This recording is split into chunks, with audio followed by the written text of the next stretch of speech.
accompagner une partie de la population qui est en difficulté et un certain nombre de personnes qui m'ont demandé de venir les voir pour voir dans quelle mesure on pouvait réfléchir non seulement à la situation mais à la façon de trouver un règlement à la fois judiciaire et politique. On est dans une situation de crise extraordinaire depuis plusieurs mois. On a vu monter le phénomène depuis cet été sans que les autorités ne réagissent et il est peut-être temps maintenant de s'impliquer, de voir quelle démarche on peut mener à bien pour mettre fin pour accompagner en fait en tout cas ceux qui se battent aujourd'hui pour mettre fin à cette situation. C'est clairement un dossier politique, on avait dit la même chose du dossier des grands frères, vous voyez certaines analogies?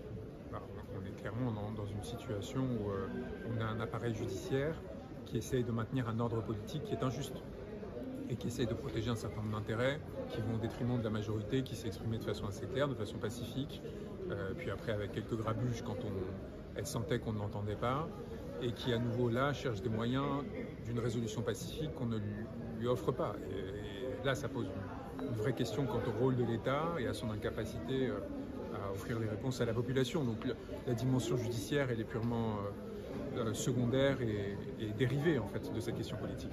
On se rappelle bien évidemment ici aux Antilles en général de 2009, les vastes mouvements, plus marqués en Guadeloupe, moins en Martinique. Aujourd'hui, on ne s'étonnera peut-être pas qu'en Guadeloupe, on se dit ça ne sert à rien de se mobiliser de la sorte puisqu'il n'y aura rien qui va changer. Est-ce que c'est un discours que vous pouvez entendre? Ah non, pas du tout. Moi je pense qu'il y avait peut-être eu un certain nombre d'erreurs tactiques qui ont pu être commises en Guadeloupe, à un moment où il y avait une possibilité de provoquer des bascules. Un certain nombre de dirigeants qui n'ont peut-être pas fait les choix qu'ils auraient dû faire à ce moment-là et depuis. Mais on parlait de la même chose, de la vie chère. Mais vous parlez de 2009, et de la vie chère, mais moi je parle aussi de la situation qu'on a connue en 2021 avec la judiciarisation ensuite des grands frères, qui ont été une mobilisation sociale de grande ampleur aussi, et qui touchait pas qu'à la question sanitaire. En fait, il y avait évidemment la question du rapport à l'Hexagone et de la capacité des peuples antillais de reprendre en partie leur destin en main.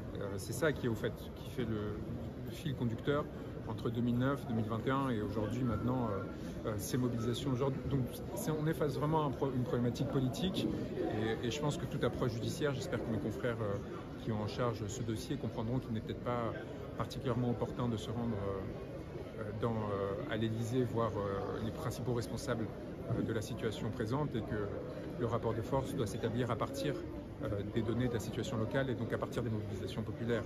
La seule chose que je note, c'est lors des négociations, ils ont promis une baisse de plusieurs dizaines de pourcentages des prix sur les produits importés. La seule question qui se pose lorsque ça arrive, lorsqu'on vous fait cette proposition, c'est comment ça se fait que vous ne l'avez pas fait auparavant et sur quoi vous vous reposiez pendant des années pour légitimer une spoliation pareille. Et qu'est-ce que vous allez faire pour rembourser ce trop perçu sur les populations antillaises? Voilà, c'est la seule question qui se pose aujourd'hui. Et je pense qu'on est très loin, à mon sens, de la vérité et de la solution politique si on pense qu'une simple baisse, qui d'ailleurs peine à arriver et dont on voit très bien comment un certain nombre d'acteurs cherchent à éviter par tout moyen, résoudrait la situation. Il y a une dynamique historique, sans remonter aux origines de leur monopole et de leur richesse, mais qui dans les dernières décennies ont produit des spoliations sur lesquelles il va falloir être très lucide et sur lesquelles en fait des réparations vont devoir être obtenues. Il y a quand même, vous avez encore espoir d'obtenir quelque chose dans ces dossiers? Moi je suis en appui, en écoute des personnes qui m'ont invité. Si je peux les aider, tant mieux. Mais ce que je vois, c'est qu'on a une population qui est très déterminée, qui a montré beaucoup de courage et qui a tout intérêt à obtenir une solution pacifique.